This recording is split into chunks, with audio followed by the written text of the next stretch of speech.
grande escritório popular em que se atende tudo. E na defensoria você atuou em área civil? No início não se escolhe, né? Aí depois eu atuei no núcleo, que era especialista em questão de terra, conflito coletivo da terra, até eu escrevi um mestrado sobre isso, direito à moradia, acesso à terra, e trabalhei em núcleo de defesa do consumidor, núcleo de direitos humanos, vara civil na capital, quase todas. Quer dizer, trabalho é que não falta. Trabalho lá é o que não faltou. É engraçado, Marco, como as pessoas acham que nós, do lado de cá, não trabalhamos. Né? Nossa Senhora. Hein? O juiz, o defensor, não fazem nada. E eu, desembargador, como dizem, né? No jargão popular, estou mordendo a língua. Porque eu não imaginava que desembargador trabalhasse tanta distribuição. Mas eu estou gostando porque eu acho que assim, a contribuição que eu tenho a dar é exatamente dessa advocacia popular. É verdade. Porque os meus colegas que vêm do Quinto, via de regra, são grandes advogados, porque o Quinto é uma seleção muito grande, mas dentro de uma advocacia privada diferente. A minha advocacia foi a advocacia da defensoria.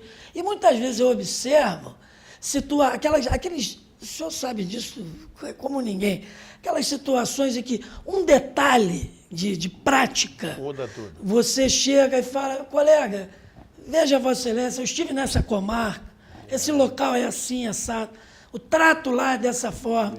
Aquelas questões populares, eu tenho a impressão que eu estou contribuindo. E, por outro lado, nesses 1 ano e meio, o que eu tenho aprendido parece que é um doutorado de 10 anos que eu estou fazendo no Tribunal de Justiça. Diuturnamente, eu tenho aprendido, tive uma felicidade de ir para uma Câmara de Desembargadores excelente, e lá eu tenho aprendido muito, muito, diariamente. A minha contribuição, penso eu, que tenha sido essa. Não, mas é importante. Os juízes não gostam que a gente fale isso, sabe? Mas, na verdade, o pessoal do Quinto Constitucional traz uma contribuição que é valiosa também. Com certeza, sabe? Não tenho a menor dúvida disso. Nesse não aspecto a menor que você dúvida estava disso. falando. Nós vamos continuar conversando com o desembargador Marco Aurélio Bezerra de Mello no próximo bloco sobre problemas ligados à justiça e à área do consumo especificamente, daqui a pouquinho.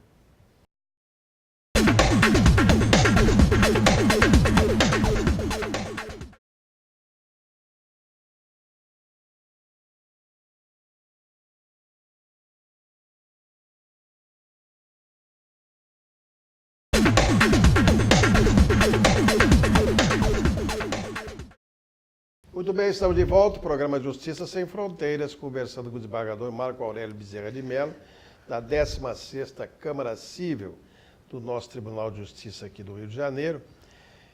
Marco Aurélio, me diga uma coisa, eu estava pensando que isso já, no meu tempo, antes do Código de Defesa do Consumidor, já era assim. A grande dificuldade que a pessoa, ou porque é vítima de um acidente, vamos formular essa hipótese, ou porque tem poucos recursos, não é? A pessoa mais vulnerável, de fazer a prova. E na época anterior, nessa época que eu estou me referindo, essa exigência era fundamental. Sem a prova do dano, acabou, né? Não tinha como fazer de outra maneira, né? Bem, veio o código e tal, as coisas mudaram. E qual é o estágio atual desse problema da prova? Bom, a pura verdade que o senhor falou, nessa fase da culpa provada, muitas vezes o dano ficava irressarcido pela ausência de prova da culpa. O Código de Defesa do Consumidor traz um direito básico para o consumidor que eu acho da mais absoluta relevância, que é a chamada inversão do ônus da prova.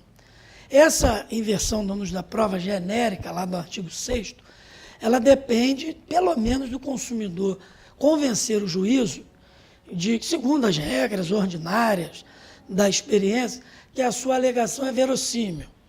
E aquilo comumente acontece, ou então uma impossibilidade técnica muito grande dele produzir prova. Por exemplo, essa situação com telefonia, com prestador de serviço público, telefonia, gás, luz.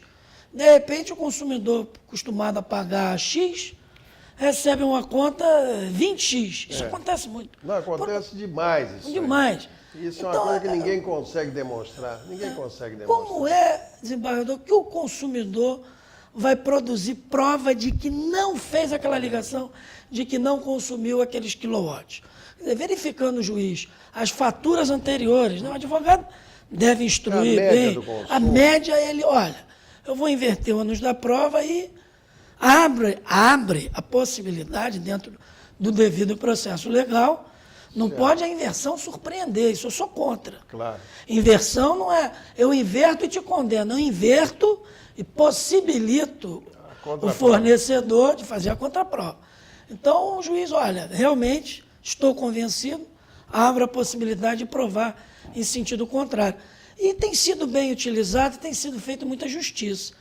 No âmbito da responsabilidade civil, pelo fato do produto, acidente de consumo, propriamente dito, né, a inversão já é automática. Os artigos 12 e 14 trazem o que se chama de inversão op legis.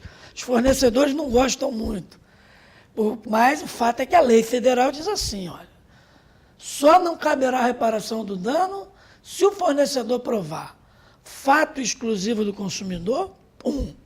2. Se não houve o dano, 3. Se foi um fato doloso de terceiro. Se o tem o dano está provado. Claro. Se o fornecedor não conseguir romper o nexo causal, por exemplo, está lá o nome negativado, a energia que ficou cortada aqueles dias, qualquer acidente de consumo, ou muitas vezes até coisas mais drásticas, como queda de avião, queda de shopping center, acidente, um incêndio, né, botijão de gás que explode na lanchonete, causando dano ao trabalhador, ao trabalhador e aos clientes que estavam lanchando. Esses clientes são consumidores por equiparação. Claro. Eles se apresentam com o dano. Compete ao fornecedor o quê? Fato exclusivo da vítima, não houve o dano, ou então fato doloso de terceiro. Se não provar isso, restará ao magistrado liquidar o dano, que é uma tarefa, o senhor sabe melhor complicada, do que eu, das mais árduas para o magistrado. É verdade. Principalmente com a questão do arbitramento do dano moral, que nós não temos critérios... Não tem balizamento. Balizamento. É isso mesmo. Né? E nos juizados especiais, onde a grande maioria dessas causas repercutem, com certeza. É mais fácil. Mas na justiça convencional é uma dificuldade enorme, né? Porque as pessoas querem sempre ampliar a indenização, daí porque foge do juizado especial, e jogam esse problema para cima de vocês. É verdade. Jogam para cima de vocês. Né? E daí também, Zimbardo, se o senhor me permite, um outro grande problema hoje do juizado especial é a própria morosidade. Eu tenho ouvido... mas é a carga de trabalho, de a carga demanda é muito exatamente. grande. Né? A demanda, a excessiva judicialização está levando todo mundo. E aí os juízes não estão... E aí, às vezes, muitas vezes, por incrível que pareça, o juízo comum, às vezes, está dando uma resposta mais rápida, por incrível que pareça, do que o juizado especial. Você sabe o que eu acho a respeito disso? Eu acho, Marco Aurélio, que a justiça vai ter que... já está pensando, em algumas formas alternativas de composição do conflito. Porque senão não vai ter jeito. Concordo integralmente. Senão, qualquer dia, não há nem dinheiro para pagar. Ainda agora saiu na mídia as despesas com os tribunais. Vai ter que quintuplicar isso, porque não há como atender a uma demanda que cresce, né, ano a ano. É muito difícil. Ou se consegue uma forma alternativa, efetiva, de composição de conflito, através da... Enfim, mediação, arbitragem, lá o que seja, mas tirar do judiciário. E é um problema difícil, porque o judiciário sempre foi, ao longo da nossa história, muito cioso da sua jurisdição. Ele não quer abrir mão dessa... E, por outro lado, a sociedade confia muito no Poder Judiciário. Isso é. Então, você vê agora os tribunais... Não há tradição da arbitragem. Você repara o seguinte, os tribunais de Brasília ainda não resolveram a sua carga, a sua supercarga de trabalho. Mas já atenuaram bastante. Já. Tanto o Supremo como o Superior Tribunal de Justiça, né? Com a criação dos mecanismos recurso adequados. repetitivo, súmula vinculante. Mesmo. Quer dizer, o Brasil, nesse patamar, é o país mais liberal do mundo, né? E tem uma vantagem também, né? Porque a Constituição de 88 deu esse sentido, esse pertencimento de cidadania. O sujeito que está lesado antigamente, hoje ele é lesado, ele vai atrás da reparação, é isso mesmo. E graças ao Código de Defesa do Consumidor, com certeza, né? Isso é mesmo. Né? Muito bem.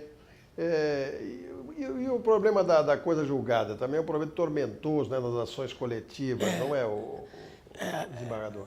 Tem por exemplo, um dos instrumentos, né, para melhoria da distribuição da justiça são exatamente as ações coletivas.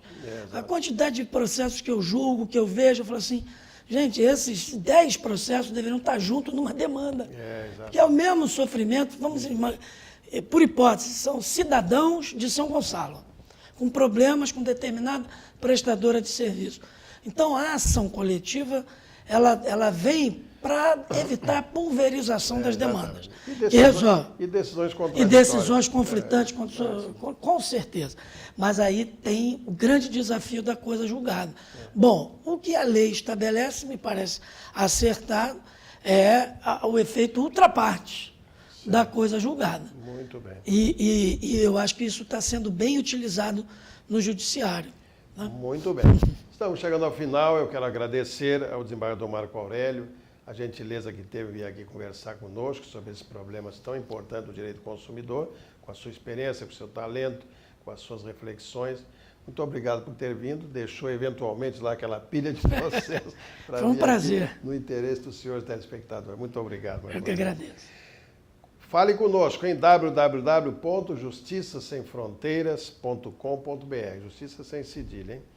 A propósito disso, a senhora Bruna Castro me faz uma pergunta. Ela diz assim, desembargador, por que durante o inquérito policial não há contraditório nem ampla defesa? Vou te explicar, minha filha. Isso é o seguinte. O contraditório e a ampla defesa são garantias constitucionais, deveriam estar presentes em todos os momentos. Mas o inquérito, por ocasião do inquérito policial, o que está procurando, no interesse da sociedade, é captação de provas que possam eventualmente servir de base para uma denúncia contra o réu, quer dizer, para uma instauração de uma ação penal. Por isso é que se diz que o inquérito é inquisitorial, é de natureza inquisitorial. E aí o contraditório e a ampla defesa ficam suprimidos por um espaço de tempo, um curto espaço de tempo, graças a Deus. Aquilo que guia e arrasta o mundo não são as máquinas, mas as ideias. Vitor Hugo, muito obrigado pela sua atenção e até uma próxima vez.